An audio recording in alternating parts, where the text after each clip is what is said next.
महाभारत का सूर्यपुत्र कर्ण आप लोगों को तो याद ही होगा। लोगों की सोच उनके प्रति अलग अलग है।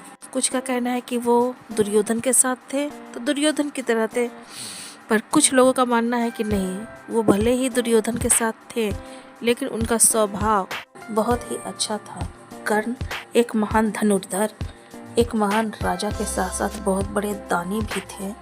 युद्ध से पहले जब इंद्र ने छल से उनसे अपना कवच और कुंडल मांगा तो उन्होंने स्वेच्छा से दे दिया। वो जानते थे कि बिना कवच और कुंडल के वो ये युद्ध नहीं जीत सकते हैं। और जब महारानी कुंती ने कर्ण को ये कहा, तुम भले ही अर्जुन से प्रतिस्पर्धा करते हो लेकिन मुझे ये वचन दो कि तुम अर्जुन का वध नहीं करोगे। उस वक्त कर्ण ये जानता था कि कुंती ही उसकी माता है जिसने उसे जन्म दिया है।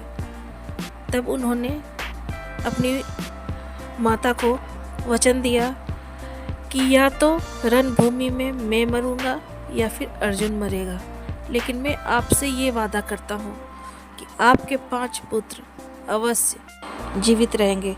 पर कुंती को ये नहीं मालूम था कि कौन सा पुत्र जीवित रहेगा। जब कर्ण युद्ध में गया तो उसे मालूम था कि उसके पास कवच कुंडल नहीं है और अर्जुन के पास भगवान श्री कृष्ण है। युद्ध में बहुत सारे महारथी थे, इसके बावजूद कर्ण को छल से मारा गया। तब जब वो अपने रथ के पहिए को गड्ढे से निकाल रहा, उसे मालूम था कि उसके ऊपर बाण चलाया जा रहा है, लेकिन इसके बावजूद उसने अपनी मृत्यु को स्वीकार किया। और जब उसे बाण लगने के बाद माता कुंती आती है तब वो अपने माता को ये बताता है कि अब आपको पता चला मैंने किस पुत्र के बारे में कहा था कि वो जीवित रहेगा।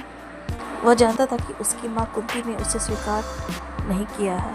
उसका पालन पोषण एक सारथी के घर में हुआ। इसी कारण से हर गुण, सामर्थ्य और तेजस्वी होने के बावजूद लोगों ने पांडवों और कौरवों से हमेशा उसे छोटा ही समझा।